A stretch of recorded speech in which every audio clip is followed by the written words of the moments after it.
Sa isang matapang at hindi filter na post sa social media na nagpadala ng shockwave sa buong Philippine showbiz circles, tinuon ng aktres at influencer na si Ellen Adarna ang malawakang kumakalat na salaysay na ang kanya dating asawa na si Derek Ramsey ay isang mahusay na tagapagloob o good provider para sa kanilang anak na si Lely. Pumutok ang issue matapos iminungkahi sa publiko ng veteranang kolumnista sa showbiz na si Christopher Min na si Derek kasama ang kanyang pamilya ang umaako sa malaking bagay ng magastusin sa bahay ni Ellen Adarna at nag-aasikaso sa mga pangangailangan ni Lely. Ngunit para kay Ellen, ang pagdalarawang iyon ay hindi lamang hindi tumpak, ito ay talagang nakakadigaw. Hindi umimik sa Ellen sa kanyang Instagram stories. Binansagan ang mga pahayag bilang nakaliligaw at hindi patas. Binatukan niya ang salaysay. Idiniin na malaga ang mga katotohanan lalo na pagdating sa pangunawa ng publiko at sa kapakanan ng kanyang anak. Sumulat si Ellen, hindi nagtitimpi habang binubuwag ang malarosas na imahe ng provider na kadalasang iniugnay kay Derek Ramsey. Sabi niya, "What kind of foolishness is this? Truth matters, facts matter." Ayon kay Ellen, hindi dumadating ang suportang pinansyal hanggang sa tahasan niyang iginuwit ang hangganan. Walang sustento o walang suporta, walang Lely. Iyon ang mensahe niya sa assistant ni Derek Ramsey after months na walang financial contribution.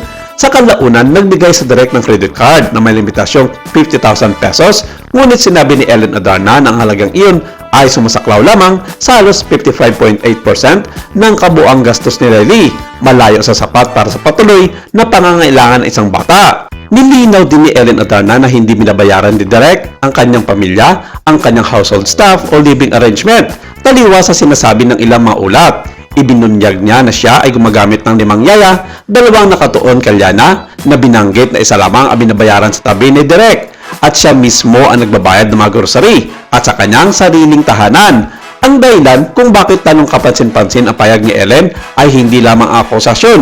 Ito ang mas malaking call to action sa dulo. Kaya pakiusap, itigil na natin ang pagiging delusional at hinto ang pagbabrand sa isang tao bilang isang magandang provider kapag iba ang sinasabi ng mga numero at katotohanan.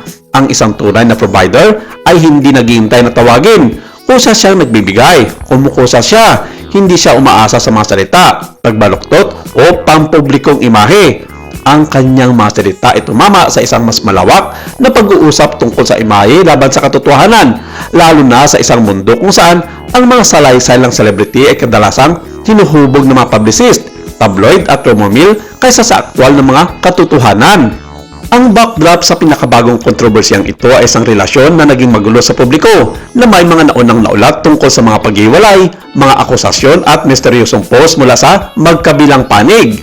Bagamat nagbigay lamang ng detalyadong pampublikong tugon sa Derek Ramsey sa mga pinakabagong payag ni Ellen sa pamamagitan ni Christopher Min, sinabi nitong makapal lang talaga ang mukha ni Ellen na ipahiya siya sa publiko.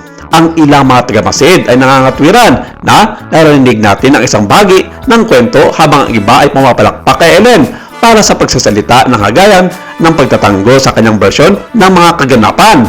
Sa uli, hindi lang ito isa pang celebrity spot. Isa itong makapangyarihang halimbawa kung paano nakakahubog ng mga pampublikong salaysay ang mga reputasyon at kung bakit mas mahalaga ang transparency at katapatan kaysa sa mga curated na larawan. Malinaw ang mensahe ni Ellen, huwag magpa-apekto sa mga panlabas na anyo. Tingnan na mas malalim ang mga katotohanan sa likod ng kwento.